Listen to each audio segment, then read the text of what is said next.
अस्सलाम वालेकुम, मेरा नाम डॉक्टर हेरा अलवी है। मैं एक कंसल्टेंट प्लास्टिक सर्जन हूँ और लाहौर में प्रैक्टिस करती हूँ। मैं स्किन केयर और प्लास्टिक सर्जरी से रिलेटेड वीडियोस बनाती हूँ। आज हम BBL के बारे में बात करेंगे, that is also known as Brazilian butt lift. अब ये क्या प्रोसीजर है? ये एक ऐसा प्रोसीजर होता है जिसमें आपकी अपनी फ़ैट ली जाती है ऐसे एरिया से जहाँ पे आपको नहीं चाहिए होती है या जहाँ पे एक्सेस में होती है, and it is put into the buttock ताकि बटक की इन्हांसमेंट की जा सके और उसका साइज़ इंक्रीज़ किया जा सके and more youthful and rounded appearance उसको दी जा सके। नाउ ब्राज़ीलियन बट लिफ्ट एक बहुत ही fast growing and famous procedure है ऑल ओवर द वर्ल्ड और बहुत से लोग अब ये प्रोसीजर कराना चाहते हैं।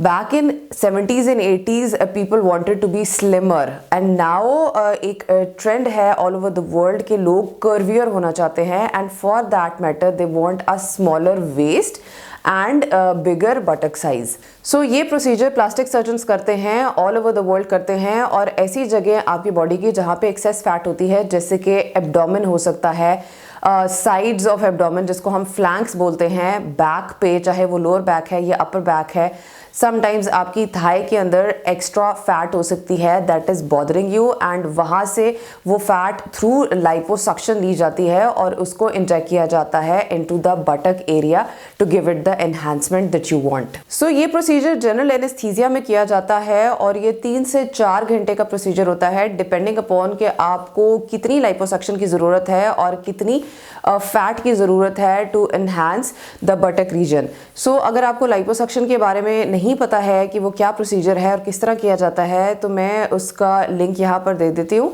And you can go and watch that video after you are done watching this video, तो उसमें काफ़ी डिटेल्स पता चल जाएंगी।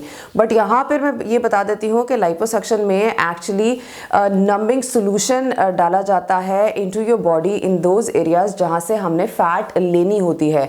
एक तो वो उस एरिया को नम कर देती है और दूसरा वहाँ से ब्लीडिंग को कम करती है। सो हमें जितनी एक्स्ट्रा फैट चाहिए होती है हम वो लाइपोसक्शन कैनुलास के थ्रू लेते हैं। जनरली जब लाइपोसक्शन करते हैं तो आइदर हम उसको डिस्कार्ड कर सकते हैं या हम उसको रीपर्पस कर सकते हैं फॉर द बटक एनहांसमेंट और द ब्रेस्ट एनहांसमेंट।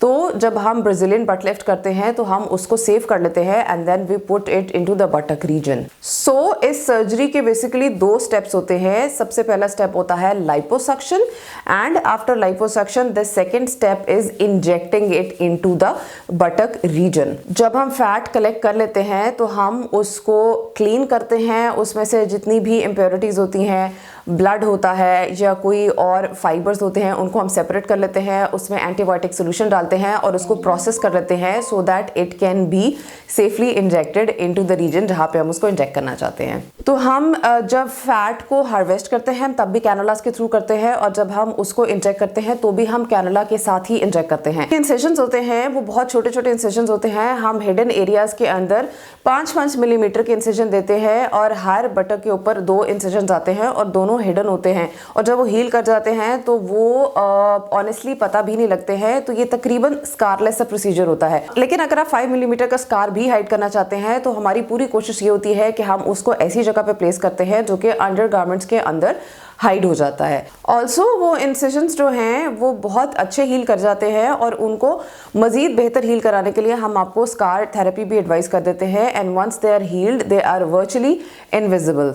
जब फैट हार्वेस्ट हो जाती है तो वो एक साफ सुथरे कैनिस्टर के अंदर कलेक्ट हो जाती है और उसके बाद स्टेप आता है जिसके अंदर हम उसको इंजेक्ट करते हैं। सो इंजेक्ट करने का प्रोसीजर बहुत कैलकुलेटेड होता है। अगर उसको सही तरीके से इंजेक्ट ना किया जाए तो बटक की शेप ख़राब हो सकती है और आपको बजाय एक अच्छा रिजल्ट मिलने के या एक एस्थेटिक रिजल्ट मिलने के समटाइम्स ख़राब रिजल्ट भी मिल सकता है। So it is very important कि आप अपने प्लास्टिक सर्जन को वाइजली चूज़ करें बिकॉज आपके रिजल्ट जेपरडाइज हो सकते हैं, एंड वेरी इंपॉर्टेंटली कि आप ये एक कॉस्मेटिक प्रोसीजर है। सो आप इसको इसलिए करा रहे होते हैं to enhance and to beautify the appearance, ना कि आप उसके अंदर एक डिफॉर्मिटी बनाना चाह रहे हैं।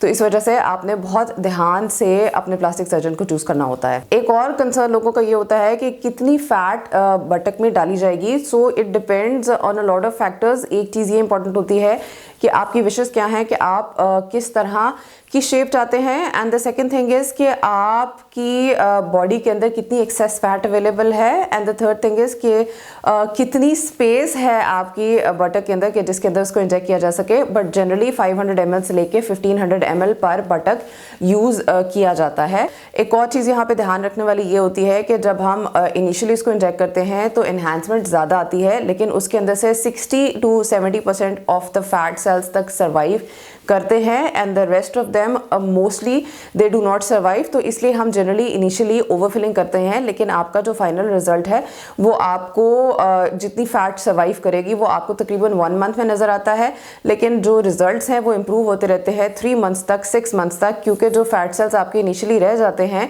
तो शुरू में आपको कभी कभी ऐसा लगता है कि शायद आपका साइज़ कम हो गया है, लेकिन 3 to 6 मंथ्स के अंदर वही जो फैट सेल सर्वाइव किए होते हैं वो वहाँ पर ग्रो करने लग जाते हैं, वहाँ से ब्लड सप्लाई अपनी ले लेते हैं, एंड वो जो एक फाइनल रिजल्ट वाली चीज़ होती है वो आपको तकरीबन 6 मंथ्स तक नज़र आती है। So you need to be very patient with the results, और वो उस वक्त जो रिजल्ट्स आ जाते हैं वो फिर परमानेंट होते हैं एंड लॉन्ग लास्टिंग होते हैं, and the fat that is injected in that area and that has survived then it stays with you forever. जब ये सर्जरी हो जाती है तो हम आपको रिकवरी में रखते हैं for a few hours, because हमने जनरल एनेस्थीसिया में किया है। सो हम आपकी पोस्ट एनेस्थीसिया रिकवरी को मॉनिटर करते हैं और फिर हम आपको कुछ घंटों के बाद घर भेज देते हैं। आपको रात में एडमिशन की ज़रूरत नहीं होती है। जहाँ तक पेन का ताल्लुक है, बहुत से लोगों को कंसर्न होता है, सो कुछ लोगों का अपना पेन थ्रेशोल्ड भी होता है, बट बिकॉज हम बॉडी के बहुत से एरिया से लाइपोसक्शन करते हैं तो वहाँ पे स्वेलिंग एंड ब्रूजिंग भी होती है, एंड जहाँ पे हमने इंजेक्ट किया है वहाँ पर भी आपको पेन होता है, लेकिन 3-4 डेज तक पेन कंपैरेटिवली ज़्यादा होता है, जिसके लिए हम आपको इंजेक्टेबल पेन किलर्स भी दे देते हैं, लेकिन उसके बाद आहिस्ता आहिस्ता सेटल हो जाता है। लेकिन जो सोरनेस होती है, जो थोड़ी बहुत हल्की हल्की सोर फीलिंग आ रही होती है आपको, वो तकरीबन 2 वीक्स तक रहती है और उसके बाद ये आहिस्ता आहिस्ता करके सेटल हो जाती है। सो बहुत अनबेरेबल पेन ऐसा नहीं होता है, लेकिन इनिशियल 3-4 डेज़ के अंदर आपको डेफिनेटली पेन ज़्यादा हो सकता है। इसकी पोस्ट ऑप केयर के अंदर सबसे इंपॉर्टेंट चीज़ ये है कि आपने इनिशियली पहले दिन ही चलना शुरू कर लेना है, आपने बैठना नहीं है। सो आप चल सकते हैं, और बैठने के बारे में सबसे इंपॉर्टेंट चीज़ ये है कि आइदर एक डोनट शेप का कुशन आता है जिसके ऊपर आप बैठ सकते हैं, बिकॉज आपने स्पेसिफिकली जो नए नए ट्रांसप्लांटेड फैट सेल्स हैं उनके ऊपर प्रेशर नहीं देना होता है। सो आप या तो उस तरह से बैठ सकते हैं, एंड आपने कोशिश ये करनी है कि within the first 2 weeks आपने ज़्यादा बैठना नहीं है। Either you keep walking or you lie down in the prone position, यानी कि उल्टे होकर लेटना है। आपने बटक रीजन के ऊपर किसी भी किस्म का प्रेशर नहीं देना है, और आपने ट्रैवल बिल्कुल नहीं करना है। आपने ये कोशिश करनी है कि आपने उल्टे लेटना है। So if you have a job तो you need to take off for 2 weeks ताकि आपकी एक रिकवरी हो जाए। उसके बाद ये है कि आप जाना शुरू कर सकते हैं, लेकिन उसमें भी आपने कोशिश ये करनी है कि बहुत देर तक आपने नहीं बैठना है। अनदर इंपॉर्टेंट थिंग इज कि बैठने के लिए आपने समटाइम्स एक लंबा सा एक क्वेश्चन ले सकते हैं जिसको आपने थाइस के नीचे रखना है, and direct pressure buttock region के ऊपर नहीं देना है। तो उसके बाद आपकी रिकवरी बहुत अच्छी होती है।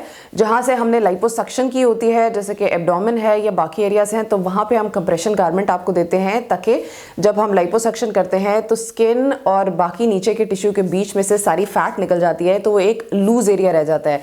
So if you don't want कि आपकी स्किन लूज रहे तो आपने वो कंप्रेशन गारमेंट 4 to 6 वीक्स के लिए पहनना होता है, ताकि स्किन नीचे के टिश्यू के साथ अच्छे से स्टिक कर जाए और वो जो उसके बीच में खाली जगह रह गई थी वो ख़त्म हो जाए और स्किन लूज ना हो।